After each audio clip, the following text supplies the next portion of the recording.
보통 우리나라 사람들끼리 말할 때 한국 사람들은 정말 돈에 미친 사람들 같다는 말을 자주 합니다. 사람들이 전부 다 부동산에 미쳐 있는 것 같고 여느 나라들처럼 자국의 자동차 브랜드가 없어서 할 수 없이 수입차들을 타야 하는 경우도 아닌데 길 위에는 비싼 유럽 수입차들이 넘쳐나고 또 젊은 친구들부터 명품을 찾는 문화가 익숙한 데다 사람들이 무엇을 하든 항상 돈돈 거리는 것만 같아 어떻게 보면 정말 우리나라 사람들은 돈에 미친 것 같은 그런 느낌이 들기도 합니다. 일단 결론부터 말하자면 그건 절대로 우리나라에서만 보이는 굉장히 특별한 모습은 아닙니다. 옛날에 아직 인터넷도 없던 때 그리고 해외여행도 자주 나갈 수 없었던 때에는 미국 사람들은 어떻고 또 유럽 사람들은 돈에 연연하지 않고 고상한 데 반해 유독 우리나라 사람들만 돈에 집착하며 물질적인 것처럼 믿고 살았던 시절이 있었는데 이제는 해외여행도 자주 다니고 또 외국에 나가 살고 계시는 분들의 이야기들도 자주 접하다 보니 실상은 전혀 그렇지 않다는 것, 즉 사람 사는 곳은 그게 어디든 다 비슷비슷하다는 걸 우리는 압니다. 대신 우리나라 사람들은 돈에 있어 좀 덜 가식적인 것 같습니다. 우리나라 사람들은 그 승질머리처럼 애초 성격 자체가 굉장히 직설적이고 자존심도 강해서 죽어도 남에게 무시받는 것 싫고 또 가진 게 많으면 참지 못하고 자랑도 하고 싶어하며 그렇게 표현함에 있어 거침이 없고 투명하다 보니까 그리고 무엇보다 서로 경쟁이 미친듯이 심하다 보니까 자연스럽게 부동산이나 차 또는 명품 등으로 자신의 가치를 표현하고 인정을 받으려는 욕구가 강한 것일 뿐 그게 꼭 우리만의 특이한 단점이거나 어떤 사람들 말만 따라 우리가 천박해서 또는 자본주의에 너무 물들어서 그런 것이 절대 아니라고 봅니다. 그런데 어찌 보면 이렇게 사회가 어느 정도 대놓고 돈에 대해 오픈해서 표현하고 그것에 대한 욕구나 필요에 대해 이야기하는 것은 어떤 면에서는 매우 건강하고 좋은 겁니다. 물론 지금 절대로 사회 초년생이 600개월 할부로 벤츠를 질러버리거나 카드빚이 엄청난데도 신상 루이비통 핸드백을 새로 구입하는 게 괜찮다는 게 아니고 돈에 대해서 어느 정도 솔직하게 오픈해서 대화를 나누고 또 그 욕망에 대해서도 부끄러워하거나 숨기려 하지 않는 것이 지금 자본주의를 살아가는 우리들 모두에게는 어떤 면에서는 반드시 필요한 부분이라는 뜻입니다. 이번 영상은 돈에 대한 이야기입니다. 대신 부동산 투자나 재테크를 어떻게 한다거나 또는 일전에 굉장히 여러 번 영상으로 올렸던 것처럼 워렌 버핏 등 세계 최고의 투자자들의 지혜를 빌어 주식 투자에 대한 비법을 공유하는 이야기는 아니고 대신 그것보다는 좀 더 근본적인 돈 관련 철학과 마인드셋에 대한 이야기, 즉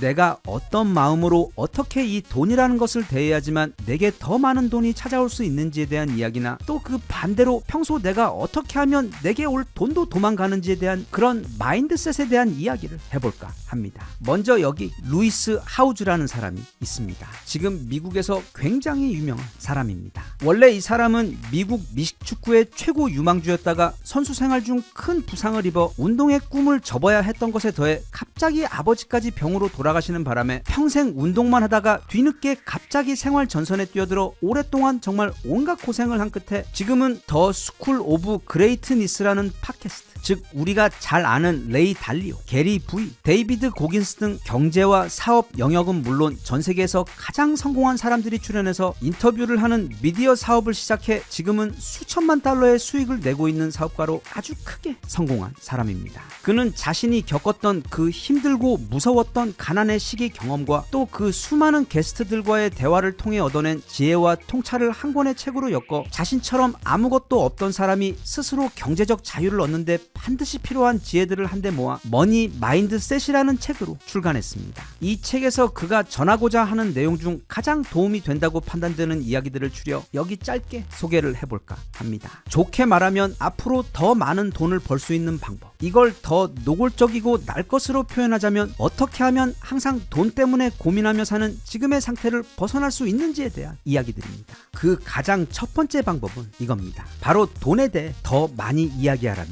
것입니다. 우리나라도 그렇지만 미국 역시 사람들이 이 돈에 대해 이야기하는 것은 어딘가 천박하고 적절치 못한 것이라고 생각해서 결국 돈에 대해 거의 대화를 나누지 못하고 또 그래서 배우지도 못한다고 그는 지적합니다. 이건 실제로 그렇습니다. 정말 희한하게도 사람들은 전 세계 어디를 불문하고 다들 돈을 너무 필요로 하고 또 너무도 좋아하면서도 정작 돈에 대해 이야기 나누는 것에 대해서는 나쁘게 보고 굉장히 불편해합니다. 그런데 우리는 학교에서도 돈이나 경제에 대해 대해 거의 아무 교육도 받지 못한 상태로 졸업한 채 세상에 던져집니다. 이건 마치 우리가 이제 막 어떤 정글로 들어가야 하는데 거기서 어떤 풀은 먹으면 안 되고 또 어디서 물을 구할 수 있으며 밤이 되면 잠잘 곳은 어디에서 찾아야만 안전한지와 같은 최소한의 지식도 없이 그냥 그 살벌한 정글 안으로 내동댕이 쳐지는 것이나 다름이 없습니다. 그렇기 때문에 내가 지금 20대 사회 초년생이든 아니면 40, 50대 아저씨든 간에 이제는 단지 편안하게가 아니라 그것보다는 조금 더 적극적으로 돈에 대해 대화를 시작하고 또 돈에 대해 공부도 하며 그렇게 돈에 익숙해져야 합니다. 자본주의는 돈이라는 물로 채워진 바다 같은 곳입니다. 그런데 그 안에 사는 물고기들이 그게 너무 천박하다고 해서 물에 대해 대화하거나 배우려고 하지 않는다는 건 모순입니다. 둘째, 내가 가진 돈에 대한 부정적인 믿음들을 거두어내야 합니다. 예를 들면 부자들은 대부분 부도덕하고 나쁜 짓을 해서 저렇게 부자가 된 경우라든지 또는 자신은 돈에 전혀 관심이 없다고 말하며 마치 그런 거짓말이 자신을 더 고상하고 멋있게 만들어주는 것으로 착각하고 있는 모습, 또는 이게 가장 중요한데 나는 학벌이 좋지 않아서 좋은 부모를 만나지 못해서 아니면 머리가 나쁘거나 얼굴이 못생겨서 또는 이래저래 자격이 없어서 절대 성공하거나 돈을 많이 벌 수 없다고 스스로 한계를 지어버리는 믿음입니다.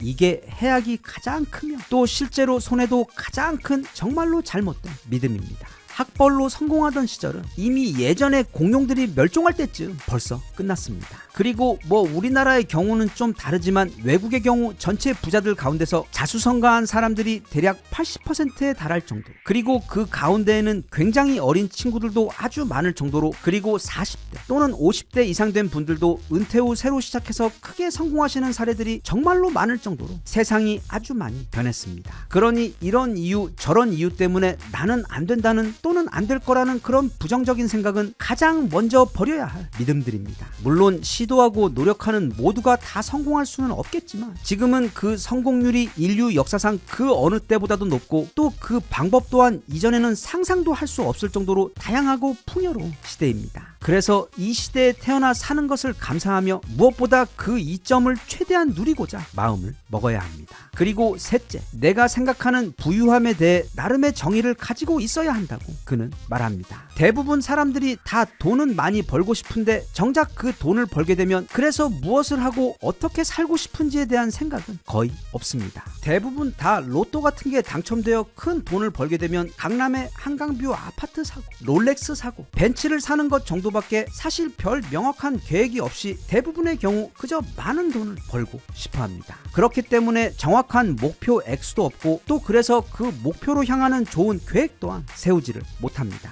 일단 나만의 숫자를 먼저 찾는 게 도움이 됩니다. 그러니까 내가 내 인생에서 무엇을 바라는지를 시간을 투자해 곰곰이 생각해보고 그래서 내가 그걸 누리는 데 필요한 액수, 즉 3억 원, 5억 원, 10억 원 또는 5천만 조이든지 남들은 생각할 것 없이 오직 자신과의 솔직한 대화를 통해 나만의 숫자를 정하고 그 다음부터는 이제 차근차근 단계적으로 그 목표를 이루어갈 계획을 세우는 겁니다. 그리고 꼭 그 목표 액수에 도달해야지만 행복할 것이라고 생각하는 대신 그 긴 여정의 중간중간 기회가 있을 때마다 나를 위해 작은 행복을 찾으려고도 노력해야 합니다. 여기서 그가 책에서 제안하는 한 가지 아주 좋은 팁이 있는데 전혀 돈을 쓰지 않고 내가 행복해질 수 있는 방법에 대해 생각해보는 것입니다. 예를 들면 이번이나 다음 주 주말 동안에는 돈을 전혀 쓰지 않고 또는 거의 쓰지 않고서도 나를 행복하게 해주는 일들을 찾아 한번 해보는 것입니다. 공원 산책이나 등산도 있을 것이고 또는 카페에 가서 한 두어 시간 책을 읽는 것도 좋고 또는 집에서 평소 만들어보고 싶었던 요리를 해서 가족들에게 저녁을 대접해주거나 아니면 지역에 자원봉사할 곳을 찾아가 하루를 보람차게 사용하는 것 등 그렇게 의외로 삶에서는 돈을 쓰지 않거나 또는 거의 돈이 들어가지 않으면서도 오히려 더 건강하고 큰 행복을 주는 일들이 많은데 우리 삶에서 그런 활동들이 더 많아질수록 돈에 대한 우리의 맹목적인 집착은 옅어지고 스스로 있는 그대로 더 건강하고 풍요로워지는 자신이 될 수 있어. 역설적이게도 내가 이렇게 돈이 필요 없이도 스스로 더 풍요로워지면 오히려 더 많은 돈이 내 삶으로 들어올 수 있다고 그는 강조합니다. 넷째, 돈을 사람으로 보는 것입니다. 그 반대로 하면 안 됩니다. 이게 무슨 말인가 하면 만약 돈이 사람이라면 내게 오고 싶겠는가 아니겠는가를 생각해보는 것입니다.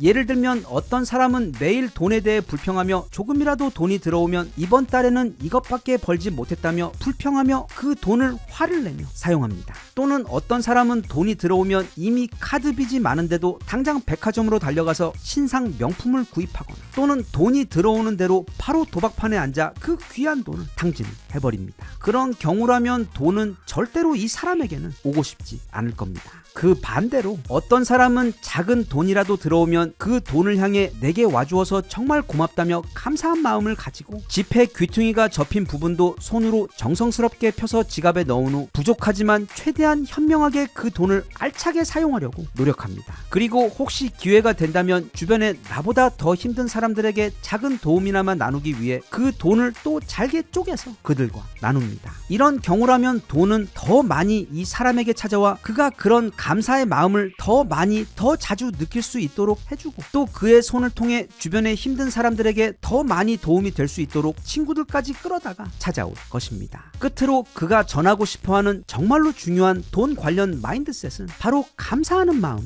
가지는 것입니다. 이건 앞서 본 네 번째 이야기와 다 있는 조언인데, 뭐 꼭 특별한 일이 있을 때만, 아니면 로또에 당첨되었을 때만 그런 것이 아니라 늘 항상 범사에 감사하는 것입니다. 물론 우리들의 삶은 불평을 하고 불만을 가지려면은 그 끝도 없을 정도로 부족한 것, 채워지지 않는 욕망 투성이지만, 반대로 생각해보면 지금 우리가 누리고 있는 그 당연하고 사소한 수많은 것들이 어떤 사람들에게는 축복이고 그저 꿈 같은 이야기입니다. 매일 아침 따뜻한 침대에서 건강한 몸으로 일어나 하루를 시작할 수 있다는 것, 지금 내게 그 고민 때문에 매일 밤 잠에 들 수 없을 정도로 힘든 문제나 고민거리가 없다는 것, 사지가 멀쩡하고 몸에 병이 없다는 것 등 사실 찾아보면 감사할 것이 넘치는 것이 우리들의 삶입니다. 삶에게 더 많은 것을 달라고 하기 전에 그렇게 일단 내가 이미 누리고 있는 것들에 대해 감사하는 마음을 가지는 것을 생활화하면, 그런 감사의 마음은 사람을 더 따뜻하고 풍요롭게 해주고, 또 그런 내적 변화는 더 좋은 행운이 내게 찾아오게 해주며, 그럼 우리는 그 행운에 더 크게 감사를 하며 그런 선순환을 만들어야 한다는 뜻인데, 그 모든 출발점이자 내가 지금 당장 시작할 수 있는 가장 쉬운 것이며 어찌 보면 가장 효과가 큰 것이 바로 범사에 감사하는 마음을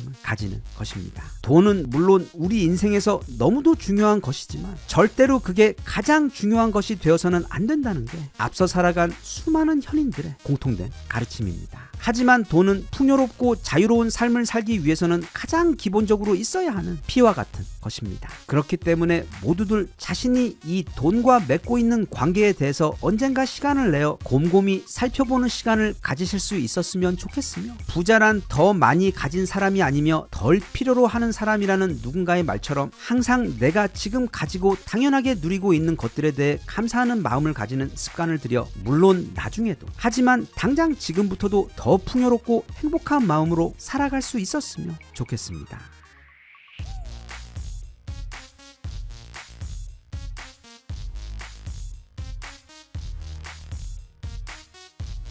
Even if you tried, you wouldn't understand it. Maybe something's missing inside of you.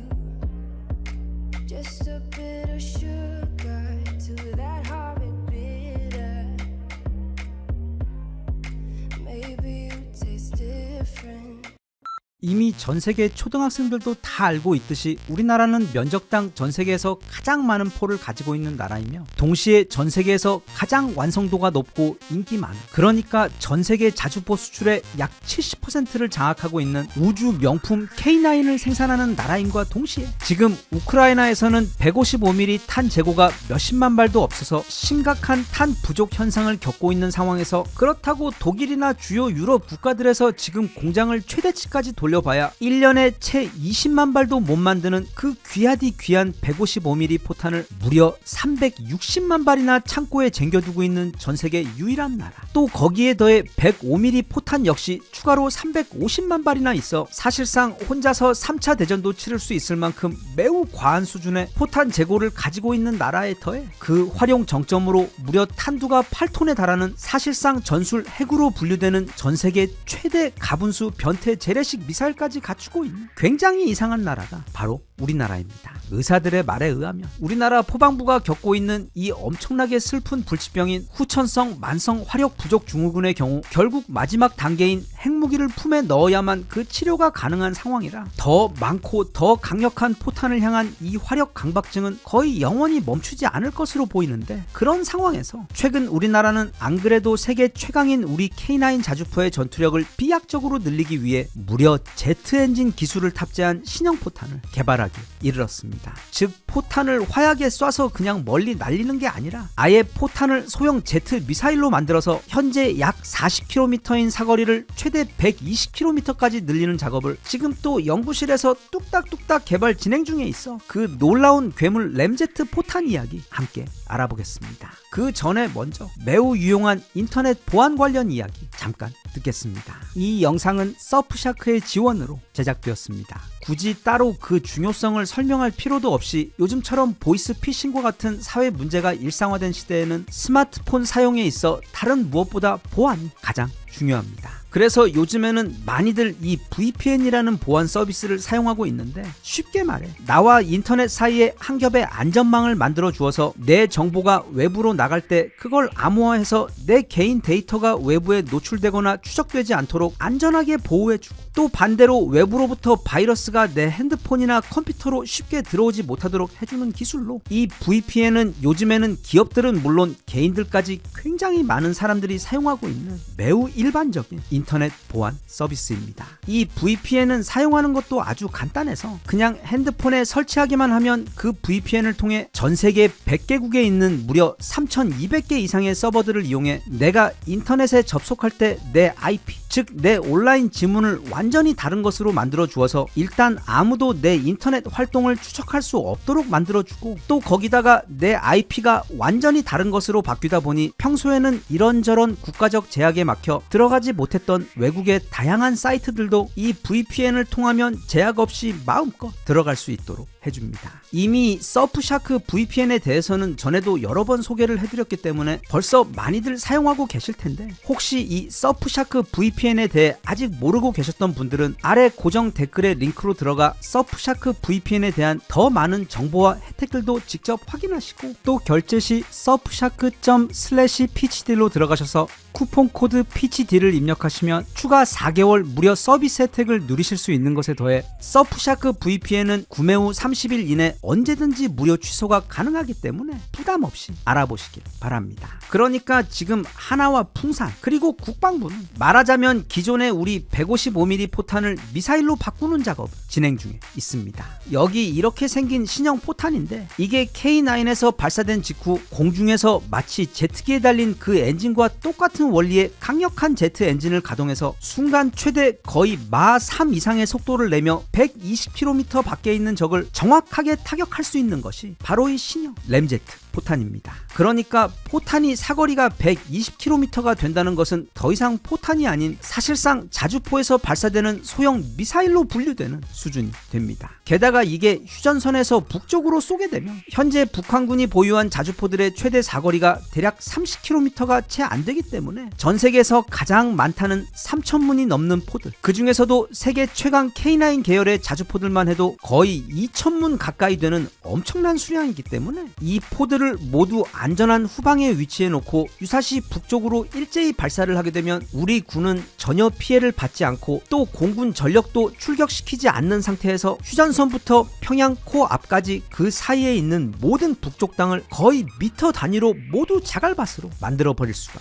있게 됩니다. 즉 이건 긴 칼을 가진 상대를 활을 가진 상대가 싸우는 것과 같은 엄청난 비대칭적 우위를 주는 무서운 기술인데, 현재 우리나라에서 이 램제트 포탄 개발은 이미 개념 검증까지 끝난 상태로 조만간 완성이 되어 대략 2027년에서 2028년 사이 개발이 완료되어 그 실물이 공개가 될 예정입니다. 사실 심각한 중증 포 환자 우리나라는 이 포탄을 개조하려는 시도를 지금까지 쉬지 않고 이어오고 있는데, 예를 들면 그냥 쇳덩어리를 화약으로 때려 날려보내는 기존 관성탄에서 출발해서 이후 베이스 블리드라고 불리는 방식, 즉 탄 뒤쪽에 가스가 나오는 구조로 만들어 그 가스 추진력의 힘으로 포를 조금 더 멀리 보내기 위한 방식을 개발해 성공해 이미 보유하고 있는 상황에서 다시 여기다가 로켓 보조 추진체를 달아 그 사거리를 조금 더 늘린 것까지 드디어 개발에 성공했는데 이제는 그냥 보조 로켓 추진체가 아닌 아예 포탄 자체를 통째로 로켓 엔진으로 만들어 버리고 거기에 날개까지 달아버리는 이 최신식 램제트 기술을 완성하는 것을 최종 목표로 잡고 지금 그 막바지 당금질을 하고 있는 상황입니다. 즉 학생들 중에서도 보면 오히려 전교 1등이 그 누구보다 항상 가장 열심히 공부를 하는데 우리나라는 이미 전 세계 1등인데도 불구하고 여기서 더 나아가기 위해 이렇게나 쉬지 않고 열심히 노력하고 있습니다. 포탄을 아예 미사일로 만들어 버리겠다는 우리 군의 이런 괴랄한 계획이 성공해서 대략 앞으로 3, 4년 안에 개발 완료되어 이 램제트 포탄들이 우리 군에 전력 배치되고 나면 그때 우리 군의 전투력은 정말 넘사벽으로 점프를 하게 됩니다. 물론 다른 나라들 역시 이 램제트 방식 포탄을 연구하고는 있지만 우리나라의 경우 이게 성공해서 배치가 되어버리면 다른 어떤 나라와도 비교가 되지 않을 정도의 압도적인 전투력의 점프를 경험하게 됩니다. 왜냐하면 모두가 다 잘 알고 있듯이 우리나라는 전 세계에서 미국과 러시아도 비빌 수 없을 정도로 최강의 자주포 전력을 보유하고 있는 나라이기 때문에 이미 현재 상태로도 전 세계에서 가장 살벌한 전력을 보유하고 있는데 이제 우리나라의 이 램제트 포탄 기술까지 완성되어 추가되게 되면 우리가 가진 그 수많은 포들에서 이제 그냥 포탄이 아닌 무려 사거리 120km짜리 소형 미사일들을 뿜어내게 되기 때문에 만약 그렇게 되면 우리나라 육군의 전력은 현재 세계 4위에서 세계 2위 또는 세계 1위까지 올라가게 될 정도로 사실상 이 세상에서 적수가 없는 무적의 화력을 보유한 전 세계 육군 최강국이 됩니다. 그래서 현재 전 세계에서 이 램제트 포탄을 제대로 연구하는 곳은 한국과 노르웨이 그리고 미국 이렇게 3개국밖에 없는데 노르웨이와 미국 방식의 경우 실제로 이 어려운 기술을 구현하려다 보니 탄두가 155mm보다 한참 작게 만들 수밖에 없는 반면 우리나라의 경우 그 3개국 중에서도 유일하게 풀 캘리버 방식으로 포탄을 꽉 채운 155mm의 크기를 가진 거대한 통짜 포탄으로 제작이 됩니다. 게다가 우리나라의 경우 특히 노르웨이처럼 자국이 사용할 것이 아닌 개발해서 다른 나라에게 판매할 목적이 아닌 즉 이미 전 세계 최강 자주포 군단 외 또 최고의 포탄 관련 기술력을 가진 국가에서 그것도 수출이 아닌 우리가 쓰기 위해 다시 말하면 우리의 그 고통스러운 불치병을 위한 진통제로 사용하기 위해 개발하는 것과는 애초부터 아예 비교가 될 수 없는 개발 환경이기 때문에 그렇게 보면 지금 전 세계에서 제대로 된 이 풀사이즈 155mm 램제트 포탄을 개발 중인 곳은 사실 우리나라 한 곳밖에 없다고 볼 수 있고 또 그래서 이게 몇 년 후 최종 완성이 되고 나면 우리 포방부는 전 세계 최강의 자주포 부대에다 이제는 전 세계 최강의 램제트 포탄까지 갖추게 되는데 게다가 조만간 등장하게 될 현행 K9A2의 최신형 버전인 K9A3의 경우 이 램제트 포탄이 최대치의 성능을 발휘하도록 포신부터 전체 시스템까지 모두 엄청나게 업그레이드 되어 발표될 예정이어서 그때는 그야말로 전 세계 어디에도 적수가 없는 우주 최강의 육군 포병 전력을 갖추게 될 예정입니다. 어서 빨리 그날이 와 우리 신형 K9 자주포에서 램제트 포탄을 쏘아 올리는 그 무시무시하고 멋진 모습을 빨리 보고 싶습니다.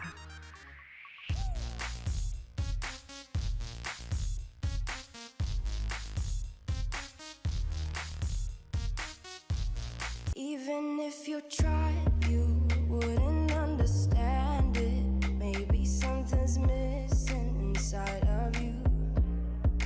Just a bit of sugar to that horrid bitter.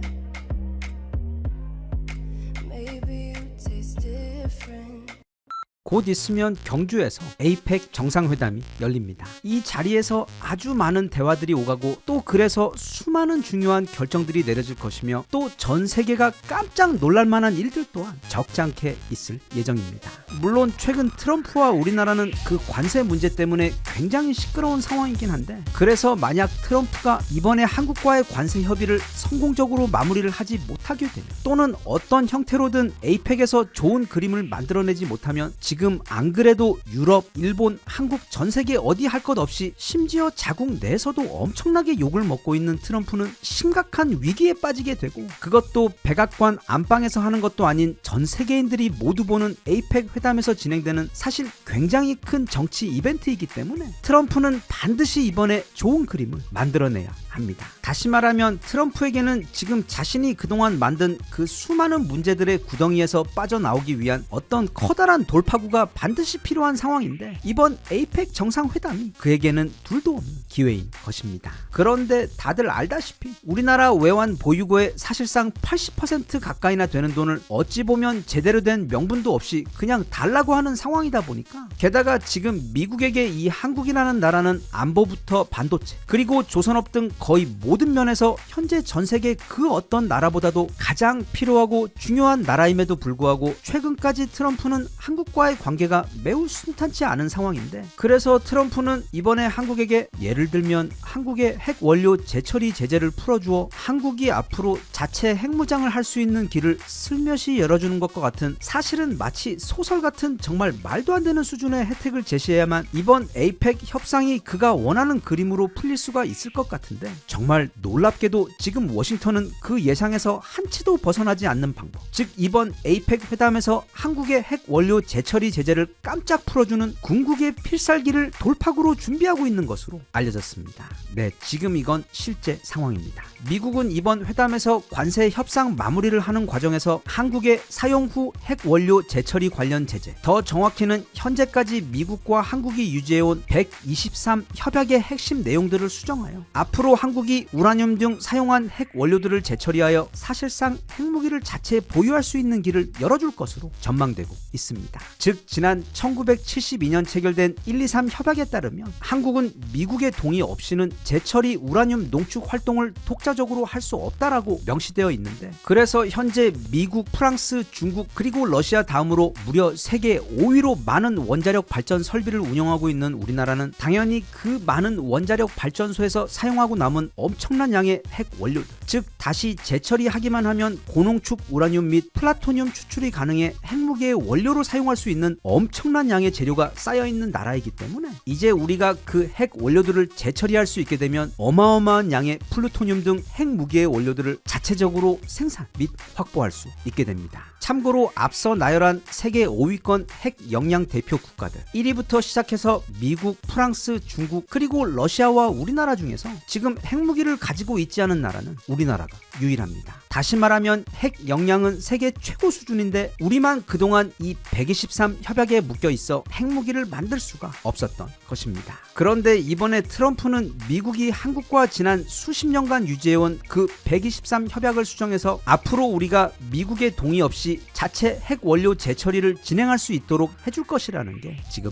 전망입니다. 만약 그렇게 되면 이번 에이펙 정상회담을 앞두고 크게 관심을 받고 있는 트럼프와 김정은의 깜짝 정상회담 역시 성사될 가능성이 매우 높아집니다. 왜냐하면 김정은이 내걸었던 유일한 조건은 미국이 더 이상 북한의 비핵화 정책을 고수하지 않고 이제는 북한을 핵 보유 국가로 인정해달라는 것이었는데 만약 트럼프가 이제 한국이 핵무장하는 길을 열어준다면 더 이상 북한에게 핵을 포기하라고 할 명분도 함께 사라져버려 그 둘은 북한 비핵화 문제는 완전히 폐기해버리고 만남을 가질 확률이 매우 높게 됩니다. 사실 한국의 이 핵원료 재처리 카드는 이미 지난 8월부터 해외 언론들에서 크게 다루었던 내용입니다. 대표적으로는 로이터 통신에서 지난 8월 28일자 기사로 미국과 한국이 사용 후 핵원료 재처리 및 우라늄 농축 관련 논의를 시작하기로 합의했다고 발표한 것을 보도했는데 그 기사에서 지목한 시작이 바로 이번 에이펙 정상회담이 될 것으로 전망되고 있는 상황이며 또 같은 시기 세계 원자력 협회 역시 한국에 있는 26개의 원자력 발전소에서 사용된 사용 후 핵 원료들이 이제 미국과의 협약 수정을 통해 고농축 핵 원료로 재처리될 수 있는 길이 열렸다는 소식을 전했고 또 파이낸셜 타임즈 역시 그동안 유지되어 온 미국과 한국 사이 핵 원료 재처리 협약은 사실상 노예 계약이라는 비판을 담은 기사를 내놓았을 정도로 오는 에이펙 회담에서 미국과 한국이 이 안건에 대해 결국 어떤 결론에 도달하게 될지는 아무도 모르지만 현재 흘러가는 상황을 보면 거의 확실하게 그 123 협약은 대폭 수정될 것으로 보이며 또 그래서 앞으로 우리나라가 자체 핵무장을 하는 데 있어 가장 큰 걸림돌이었던 핵 원료 부분이 마치 지난번 미사일 사거리가 깜짝 풀렸던 것처럼 풀리게 될 것으로 예상되고 있는 상황입니다. 정말 만약에 진짜로 이게 현실이 된다고 하면 그땐 우리나라의 군사력은 뭐 말할 것도 없고 그로 인해 동북아를 넘어 전 세계 강대국 순위가 완전히 바뀌게 될 예정입니다. 우리나라는 이미 재래식 군사력에 있어 세계 1위를 다투는 국가입니다. 다만 핵이 없다 보니까 글로벌 군사력 순위에서 5위권에 머물고 있는 것이고, 또 사실 이제 북한과의 군사력 비교는 그 의미를 잃어버렸을 정도로 해군과 공군은 뭐 말할 것도 없고, 양쪽의 주력인 육군에서조차 북한군은 이제 그 양이나 질 모든 면에서 둘이 싸우면 누가 이기느냐와 같은 비교를 하는 것보다는 한국군이 북한군을 완전히 괴멸시키는데 하루가 걸릴지 또는 3일이 걸릴지 정도만 논란이 될 정도로 이제는 완전히 무의미한 수준입니다. 하지만 북한도 그냥 가만히가 아니기 때문에 그 모든 걸 상쇄해버리는 엄청난 치트키를 준비해왔고, 즉 바로 핵이 있기 때문에, 또 그것도 벌써 50기나 가지고 있기 때문에 세계 5위의 군사력에 세계 2위에 달하는 재래식 군사력을 가진 살벌한 군사 강국인 우리나라와 서로가 서로를 절대로 군사적으로 도발하지 못하는 대칭을 이루어 왔는데, 이제 우리나라도 핵무기를 보유하게 되는 상황이 찾아오게 되면 그때는 이 한반도 내에서의 북한의 핵 독점이 끝나 미국과 러시아 사이, 또는 미국과 중국이 가지고 있는 그 상호 확증 파괴의 미니 버전처럼 되어버려 북한의 핵은 더 이상 우리에게 위협이 되지 못하게 됩니다. 다시 말하면 공교롭게도 우리가 핵을 가짐으로써 어쩌면 한반도의 평화가 더 빨리 더 확실하게 찾아올 수도 있다는 뜻이 됩니다. 만약 향후 우리나라가 실제로 핵무기를 자체 보유하게 되면 한국은 단숨에 지역 핵 중견국이 되어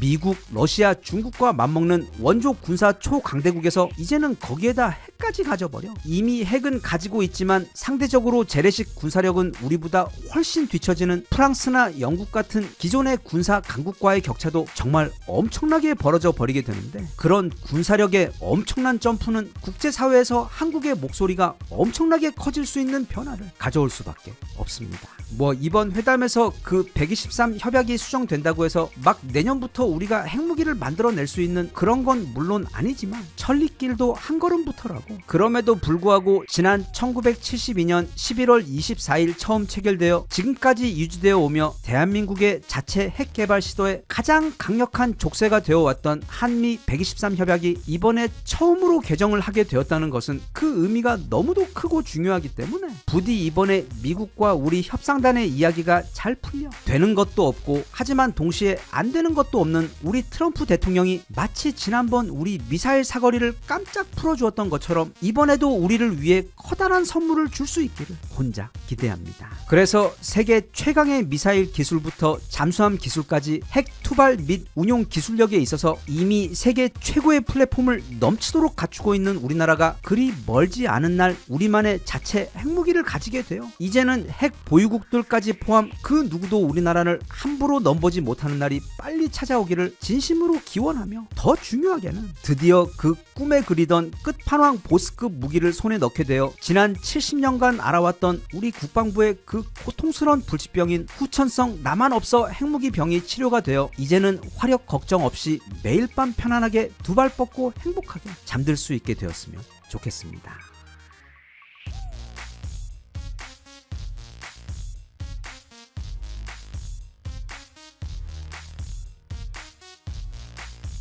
Even if you tried, you wouldn't understand it. Maybe something's missing inside of you. Just a bit of sugar to that heartbeat bitter. Maybe you taste different. 아마 예전에 이 썸네일 보신 분들 아주 많으실 겁니다. 이건 제가 대략 4년 전쯤 만들어 올린 영상인데, 이때 존 티토라고 자신이 2036년 미래에서 온 군인이라는 사람의 이야기를 토대로 근 미래 세계가 어떻게 바뀔 것인가에 대한 이야기를 풀어놓은 영상이었습니다. 혹시 이 존 티토가 누구인지 잘 모르시는 분들을 위해 아주 짧게 간략하게 소개를 하자면, 미국에는 예전에 코스트 투 코스트라는 최고의 인기를 누리던 라디오 프로그램이 있었습니다. 보통 외계인이나 심령 사건과 같은 신기한 이야기를 다루는 정말로 인기 많았던 라디오였는데, 어느 날 여기서 혹시 미래에서 온 사람이 있다면 연락 달라는 뭐 그런 프로그램을 진행했습니다. 그러자 전화 연결로 연락 온 소위 자신이 미래에서 왔다고 주장하는 사람들이 정말로 많았는데, 그중 99%는 정말 여기서 언급하기도 부끄러울 정도로 허접한 스토리에 재미도 없던 그냥 수준 떨어지는 주작 이야기들이 대부분이었습니다. 그런데 어느 날 갑자기 이 존 티토라는 사람이 전화 연결이 되었는데, 물론 이 라디오 프로그램 담당자도 그리고 시청자들도 당연히 실제로 미래에서 온 사람이 있을 리가 없다는 걸 모두 다 알고는 있었지만, 그래서 그냥 다들 재미로만 듣고 있었는데, 문제는 이 존 티토라는 사람이 하는 이야기가 너무도 설득력이 있었던 것입니다. 그래서 이런 분야에서는 정말 산전수전, 김치전, 해물파전까지 다 겪어본 그 베테랑 진행자가 일부러 엄청나게 기습적이면서도 상대가 허점을 노출할 수밖에 없는 질문들을 여러 번 던졌는데도 그 질문에 대한 대답들이 너무도 완벽하고 설득력이 높아 오히려 그의 신뢰도를 높여주게 되는 결과로 이어졌는데, 또 그가 등장한 것이 지난 2000년도였음에도 불구하고 그는 미래의 사람들은 커다란 화면이 있는 인터넷 등 모든 것이 다 가능한 개인 장비들을 들고 다닐 것이라고 이야기를 한 적이 있어, 즉 지금의 스마트폰과 놀랍도록 비슷한 기계에 대해서 이야기했는데, 실제로 애플이 세계 최초의 스마트폰인 아이폰 1을 발표한 것은 존 티토의 이 발언 6년 후인 2007년도입니다. 그 외 연도는 조금씩 틀렸지만 2015년경 엄청나게 치명적인 바이러스가 등장하며 전 세계 수많은 사람들이 죽게 되고 백신 대란이 일어날 것이라고도 이야기했는데, 다들 알다시피 실제로 2019년 코로나가 등장하며 똑같은 일이 벌어졌고, 그 외 존 티토의 이야기들 중에는 나중에 보면 진짜 소름 끼치게 정확한 이런 이야기들이 정말로 많이 있었습니다. 그래서 이후 이 존 티토는 자신이 다시 미래로 돌아가기 전까지 딱 2번 더 전화 연결을 했는데, 그와의 대화 내용들은 아직까지도 어떻게 설명이 되지 않을 정도로 레전드로 남아있는, 미국은 물론 전 세계 서프라이즈 음모론계에서도 가장 인기 많고 유명한 이름이 바로 이 존 티토입니다. 그런데 그때 그가 귀뜸해준 조만간 이 세계에 닥칠 것으로 예정되어 있다는 한 가지 엄청난 사건이 있었는데, 그게 바로 미국의 2번째 남북전쟁, 즉 미국 내전입니다. 미국 중앙정부 중심 세력과 연방정부 중심의 반정부 세력 사이 거의 10년 가까이 벌어진 커다란 전쟁 이후 우리가 아는 그 미 합중국은 이제 사라지고 대신 5개의 거대한 연방공화국들로 재편된 미 공화국이 미국의 자리를 잡게 됩니다. 그리고 그렇게 미국에서 내전이 멈추자마자 그 직후 갑자기 이제는 3차 세계전쟁이 터져버리는데, 러시아를 주축으로 중국에다 놀랍게도 기존 나토국인 유럽의 많은 국가들이 힘을 합치고 거기에 대항해 새로운 미국의 리퍼블릭과 영국 그리고 호주 등이 연합하여 서로 도시에다 무차별적으로 수많은 핵미사일까지 날리는 핵전쟁이 벌어지며, 그 결과 세계 인구의 절반이 사망하고 대부분의 기관 시설도 파괴되어 지구 문명이 크게 후퇴하게 되는 시기를 겪게 된다고 존 티토는 전했습니다. 그리고 그 이후 전 세계는 완전히 새롭게 재편되면서 예전에 제가 소개했던 이 지도와 같은 지금과는 매우 다른 세상이 곧 펼쳐질 것이라는 게 그 유명한 존 티토의 예언입니다. 물론 저를 포함 실제로 그 존 티토의 이야기를 100% 믿는 사람은 거의 없을 것이고, 다른 예언들 이야기처럼 사실 그냥 꽤 흥미로운 재밌거리 이야기로 즐기는 것 뿐인데, 이게 어떻게 된 것인지 요즘 세상 돌아가는 것 보면 어쩌면 정말로 이 존 티토의 이야기들이 진짜로 현실이 되는 것은 아닌지 의심이 드는 상황들이 빠르게 전개되고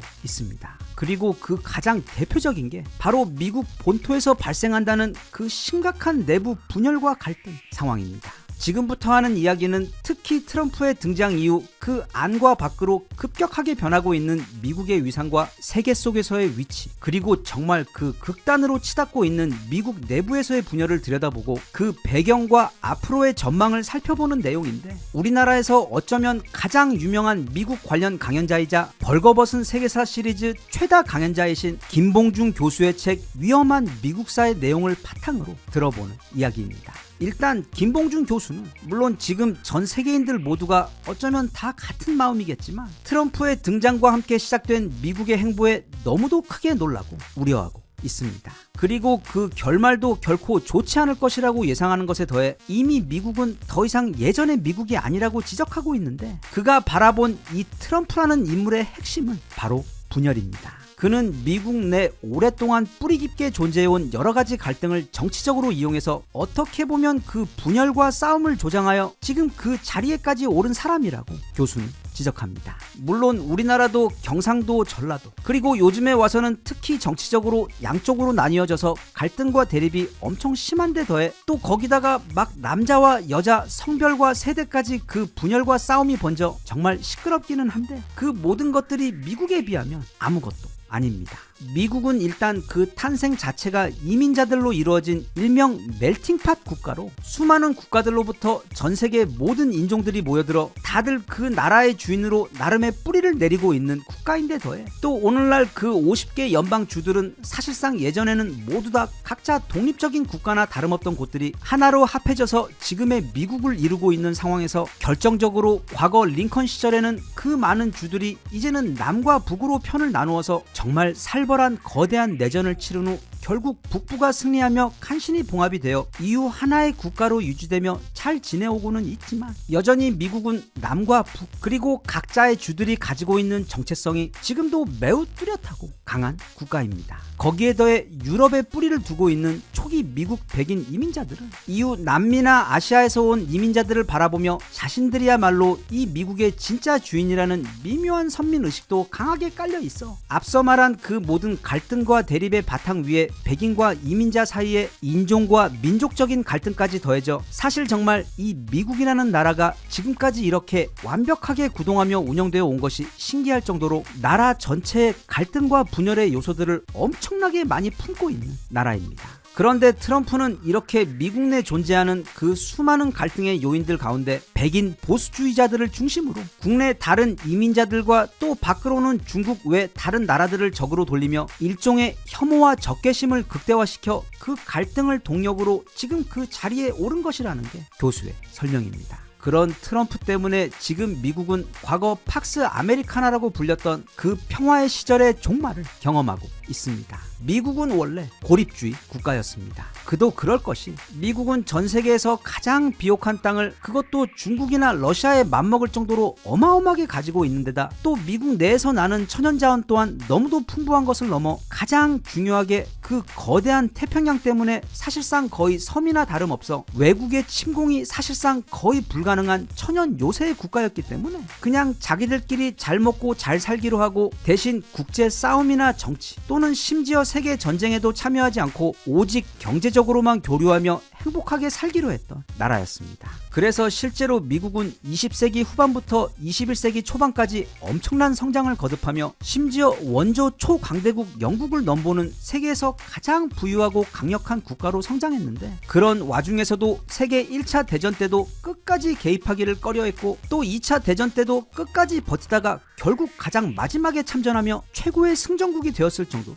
미국은 원래 남의 일에 관여하지 않고 싶어 했던 그런 자발적 고립국가였습니다. 하지만 2차 대전의 핵심 승전국이 되며 전쟁으로 쑥대밭이 되어버린 유럽과는 달리 하와이 진주만 빼고는 본토의 그 어떤 생산시설도 피해를 받지 않았던 미국은 2차 대전 이후 그냥 넘사벽의 온리원 세계 최강대국으로 그 위상이 높아져 버립니다. 즉 군사력 면에서도 2차 대전 당시 그 전쟁 중 소비된 모든 무기의 약 40%를 미국 혼자서 생산해 제공했고 경제적으로도 1950년대부터 1980년대까지 미국은 전 세계 GDP의 무려 48%를 혼자 차지했던 그냥 넘사벽 국가였습니다. 상황이 이렇게 되자 미국은 고립주의를 버리고 이제 새로운 로마, 다시 말해 전 세계 모든 국가들 위에 군림하는 리더 국가가 되어 달러를 통해 세계 경제의 흐름도 관리하고 또 막강한 군사력으로 세계 경찰 역할도 함께 하면서 그렇게 과거 고립주의와는 반대의 큰 형님 제국이 되어 자국의 성장과 안녕은 물론 세계 평화에도 크게 이바지했습니다. 대신 미국은 자기들의 아성에 도전하는 국가는 즉 미국 GDP의 50% 정도에 근접하는 나라는 그 싹이 더 커지기 전에 완전히 짓밟아 놓았는데 그 대표적인 것이 냉전을 잘 활용해 서방 국가들의 강력한 연합을 이끌어낸 후 이후 소련이 너무 커지자 1991년 소련 연방이 무너지고 해체되도록 한 것. 그리고 이제는 또 일본이라는 나라가 자동차와 반도체로 갑자기 엄청나게 돈을 벌며 미국 GDP의 50% 가까이를 따라잡으려고 하자 미국은 곧바로 플라자 합의와 미일 반도체 협의로 마치 스테로이드 먹은 대나무처럼 미친듯이 올라가던 당시 일본 경제 성장을 척추부터 끊어버려 이후 일본은 지금까지 30년이 훌쩍 넘도록 당시의 후유증으로 저성장의 늪에 빠져 헤어나오지 못 못하고 있는 상황입니다. 그래서 그렇게 마치 세금을 내듯이 전 세계는 미국의 뜻에 따라 고분고분 움직여주고 또 미국도 전 세계 국가들의 경찰 역할을 하면서 세계 질서를 유지해주며 지금까지 왔는데, 최근 들어 트럼프가 대통령이 되면서 그랬던 미국의 위상과 또 그로 인해 평화롭고 질서 있었던 세계 정세가 지금 송두리째 흔들리고 있는 상황입니다. 트럼프는 안으로는 미국을 분열되게 만들어 미국인들끼리 서로 싸우도록 만들고 있고, 또 밖으로도 마치 관세를 그날의 기분이나 자신의 선호에 따라 무슨 수산시장에서 생선 가격 매기듯 시가로 매기며 기존의 미국 외교 원칙들을 모두 깨는 황당한 모습을 보여 캐나다나 멕시코 같은 이웃 국가들은 물론 동맹들까지도 사실상 모두 적으로 돌리면서 또다시 과거의 고립주의로 회귀하고 있는데, 이전의 고립주의 시절과 다른 점이 있다면 그때 미국은 내부로는 분열 없이 매우 평화롭고 안정적이었다는 점입니다. 하지만 지금 트럼프의 미국은 그 안과 밖 모두에서 커다란 혼란을 일으키고 겪으며 너무도 불안한 상태에 있어 앞으로 미국이 또 그래서 전 세계가 어떻게 될지 마치 어둡고 무거운 안개 속에 있는 듯 위태로운 시대가 지금 열리고 있습니다. 그렇기 때문에 지금은 그 어느 때보다도 트럼프의 미국이 어째서 저런 행보를 보이고 있는지에 대해, 또 그래서 앞으로 미국은 어떤 길을 가게 되고 그 여파로 인해 우리나라를 포함 세계 정세와 글로벌 질서는 어떻게 재편될 것인가를 면밀히 분석해서 발빠르게 대처하고 준비를 해야 하는데, 여기 소개하고 있는 김봉준 교수의 위험한 미국사의 경우 지금 트럼프 상황을 중심으로 미국의 건국부터 현재까지 지난 역사와 주요 사건들에 대해 마치 책으로 너무도 재미있고 이해하기 쉬운 TV 프로그램을 보는 듯 친절하고 명확하게 안내를 해주고 있기 때문에 최근 세계 정세에 관심이 많으신 분들은 꼭 한번 읽어보시고 뉴스를 보시면 지금 세계 돌아가는 상황들이 훨씬 더 입체적으로 잘 이해가 될 것 같습니다. 영상 앞에 소개한 존 티토가 말했던 그 인류의 미래, 즉 미국이 극심하게 분열된 후 결국 제2의 남북 전쟁으로까지 치달은 다음 이후 우리가 지금까지 알던 미국은 사라지고, 또 이어서 세계 3차 대전까지 일어나 전 세계 인구의 절반이 희생될 것이라는 그 너무도 무서운 이야기는 물론 허구일 가능성이 매우 크기는 하지만, 어찌된 게 요즘 세상 돌아가는 거 보면 곧 실제로 그 시나리오대로 커다란 사건들이 벌어질 것만 같아 그게 마냥 흥미거리 이야기로만은 느껴지지 않는 요즘입니다. 김봉준 교수는 책 말미에 이런 이야기를 남겼습니다. 지금과 같은 이런 혼란스러운 시기에 우리 대한민국에게 가장 중요한 것은 다름 아닌 우리가 가진 그 엄청난 가치를 스스로 잘 알고 있는 것이라고. 지금 한창 싸우고 있는 미국과 중국 모두에게도 우리나라는 가장 가까이 두어야만 하는 최고의 국가이고, 또 유럽을 포함 중동 등 세계 어떤 나라에서도 우리가 가진 넘사벽의 기술력과 또 우리의 문화를 너무도 원하고 우리와 함께하고 싶어합니다. 지금 전 세계를 돌아봐도 우리처럼 모든 걸 두루 갖추고 있고 또 세계 모든 나라들이 다 좋아하고 필요로 하는 나라는 없습니다. 그래서 김봉준 교수의 그 지혜로운 조언처럼 우리 모두가 일단은 우리 자신이 가진 그 능력과 가치를 제대로 인지하여 그걸 무기로 지금 너무도 혼란스러운 이 세상과 현명하게 잘 싸워서 언젠가 이 모든 혼란의 폭풍과 안개가 거치고 나면 그 새로운 세상에서 최후의 승자로 우뚝 설 수 있었으면 좋겠습니다.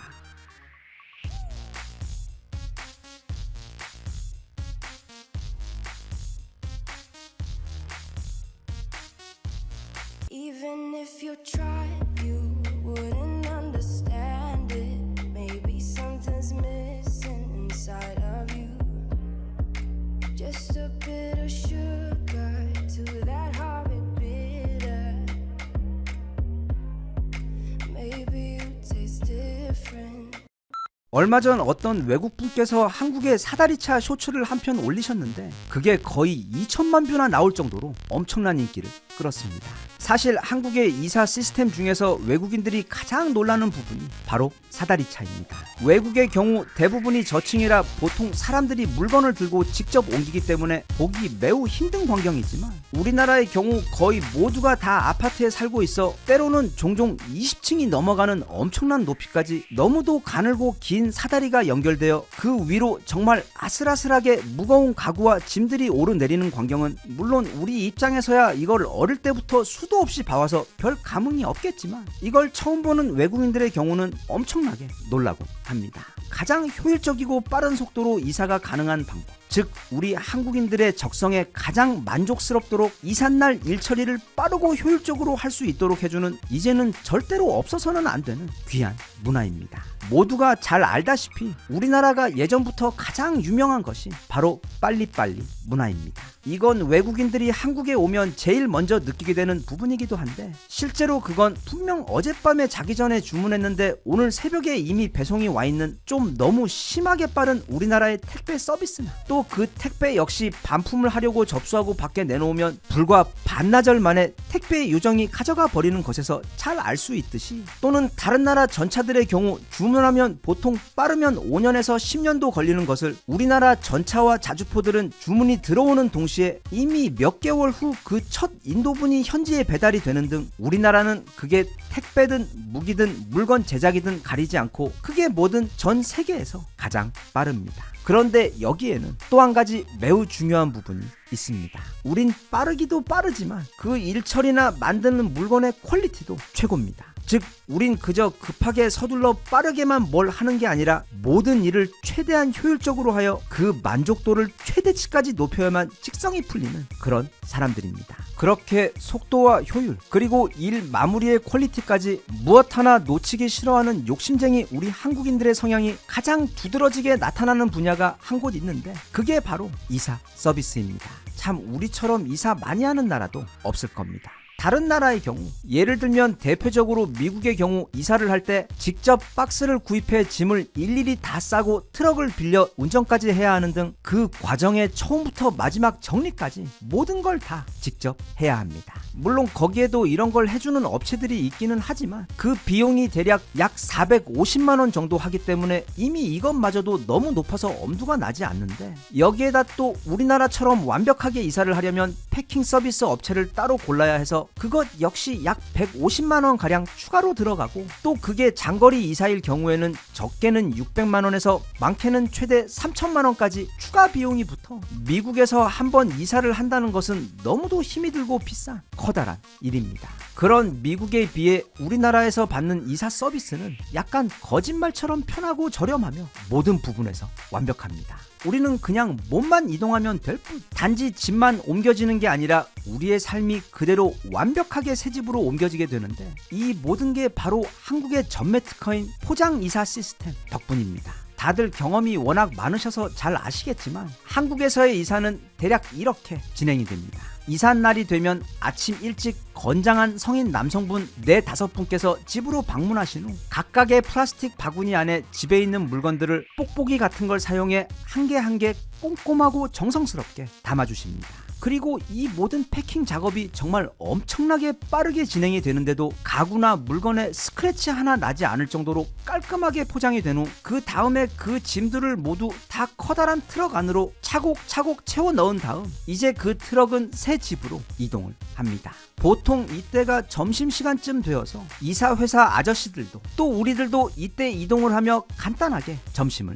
먹습니다. 그래서 점심 먹고 커피 한 잔 마신 후 천천히 집으로 돌아가 보면 이미 아저씨들께서는 트럭에서 짐을 모두 다 꺼내온 후 그걸 원래 순서의 역순으로 조심히 풀어서 새 집에다 세팅을 해주시는데 앞서도 말했듯 정말로 원래 집이 그대로 여기로 옮겨온 듯 너무도 완벽하고 똑같이 마치 집만 바뀌고 그 생활 그대로가 옮겨온 것처럼 짐을 풀어주십니다. 그 외에도 이사를 하며 벽걸이 TV나 에어컨도 해체하고 다시 설치해 주시고 필요 없는 가구들도 다 알아서 버려주시기까지 하는데 우리나라에서는 이 모든 서비스들이 다 무료입니다. 그런데 이런 이사 서비스 업체들 가운데 얼마나 이사에 진심이며 또 자신이 있으면 이사 도중 파손이 발생할 경우 그걸 본사에서 100% 책임지는 제도로 운영되는 곳이 있는데 바로 아정당입니다. 모델이 무려 원빈입니다. 아정당 이사는 본사에서 100% 보장하는 본사 책임제로 이사하다가 TV나 냉장고 같은 것이 파손될 경우 본사에서 최대 1,000만 원까지 보상을 해주며 또 이사 당일 불만족 시에는 전액을 환불해주는 보장 이사라는 것도 가능하며 견적을 받을 때에도 365일 밤 10시까지 비대면으로 무료 상담이 가능합니다. 게다가 청소 시스템도 체계적인데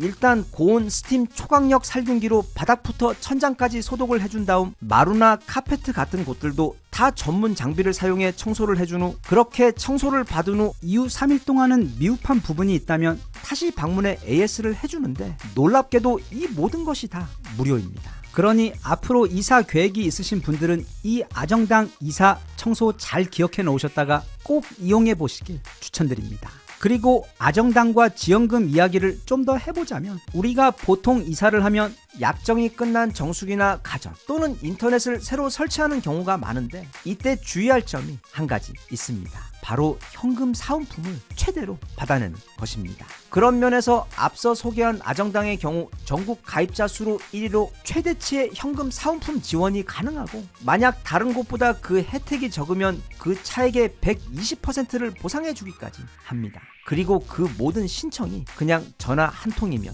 가능합니다. 예를 들면 인터넷 TV가 최대 48만원, 정수기의 경우 최대 30만원으로, 그래서 총 78만원을 받을 수가 있는데, 그냥 이사하면서 설치를 하면 그날 하루도 걸리지 않아서 현금 78만원을 받을 수가 있는 것입니다. 이건 액수도 액수지만 너무도 쉽고 신속하게 처리를 해주어 우리 한국의 이사 문화와도 아주 잘 어울립니다. 참고로 앞서 설명한 그 지원금들은 나라에서 정해준 혜택들이기 때문에 가급적 꼭 신청해서 놓치지 않고 받으시는 게 좋습니다. 추후 이사 계획이 있으신 분들은 조금 지나칠 정도로 꼼꼼하고 친절한 서비스로 유명한 아정당에 연락해 알아보시고, 또 잊지 말고 지원 가능한 모든 현금 혜택들도 꼭 다 챙기시길 바랍니다. 우리 삶에서 이사는 아주 커다란 행사입니다. 한국인들에게 가장 중요한 게 바로 집인데, 그 집을 옮기는 것이기 때문에 다른 그 어떤 것보다 이삿날 아무 문제 없이 마치 물이 흐르듯 모든 과정이 순조롭게 잘 진행되어